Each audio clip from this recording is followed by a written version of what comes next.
I'm also, just to tack on later, what type of medication and treatment do people get outside of the trial? And then can the trial kind of help them improve in a different approach to treatment? Yeah. Right now in NMDA receptor encephalitis, if 20 patients go to 20 different hospitals, they're probably going to get as many different approaches to treating this condition because we do not have high quality data. We don't have an approved medication. And so a lot of what we're aiming to do is to come up with a standardized, safe approach that works for these patients. That's the overarching goal. And so, yeah, you really get what we call the kitchen sink of therapies thrown at you now. And so we're trying to control that because all of these therapies come with risks, right? So we're trying to understand, do you need to be exposed to all of these? Which ones are the most beneficial? Which ones come with more risk than benefit?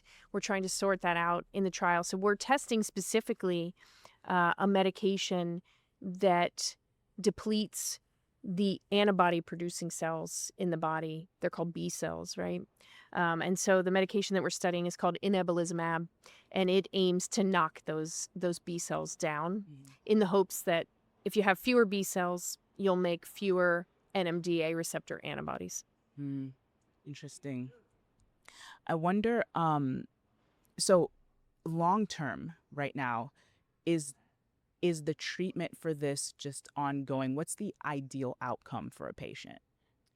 Well, the ideal outcome for NMDA receptor encephalitis patients is that we get them back to where they were.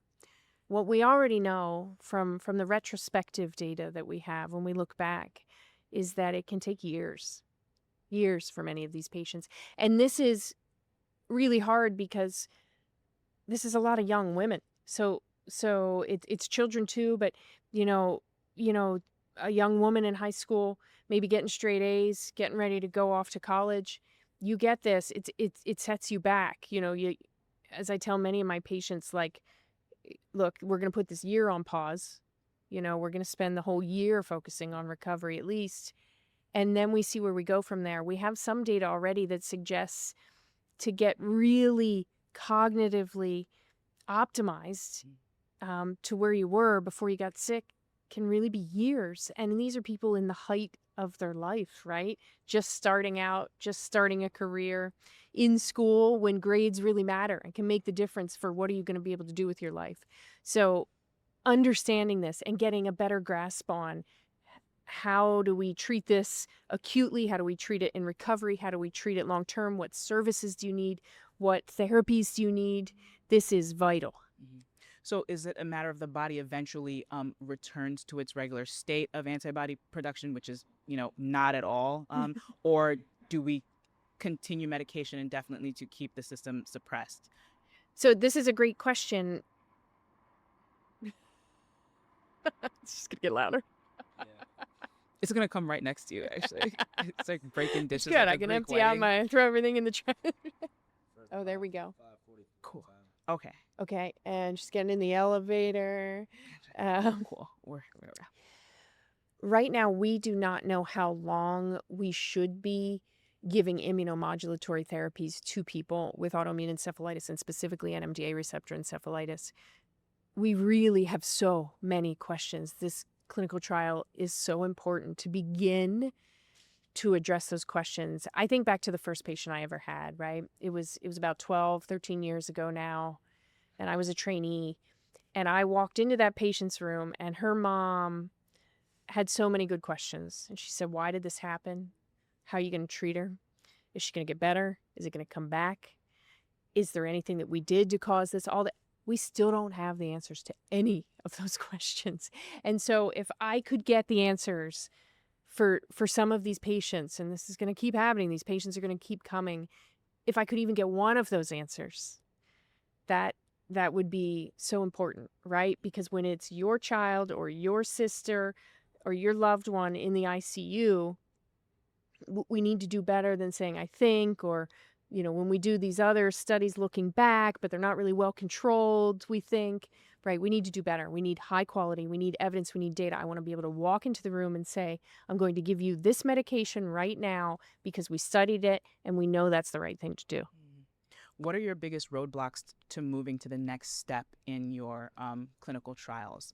What is your ideal next step? And then what are the challenges?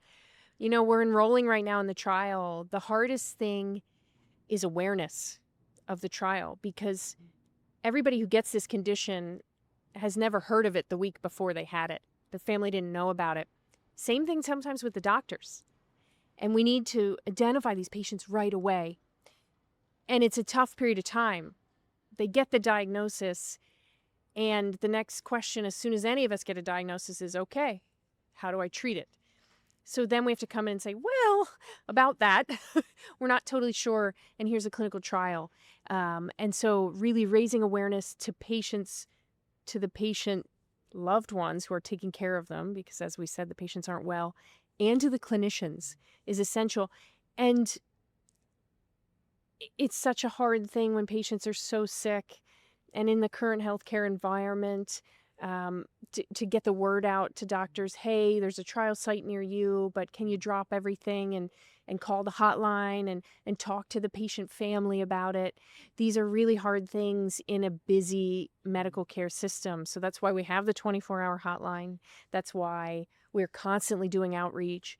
That's why I implore my colleagues, to say, look, you can't give standard of care to these patients. You can't call something standard of care unless you're letting them know they can participate in a trial.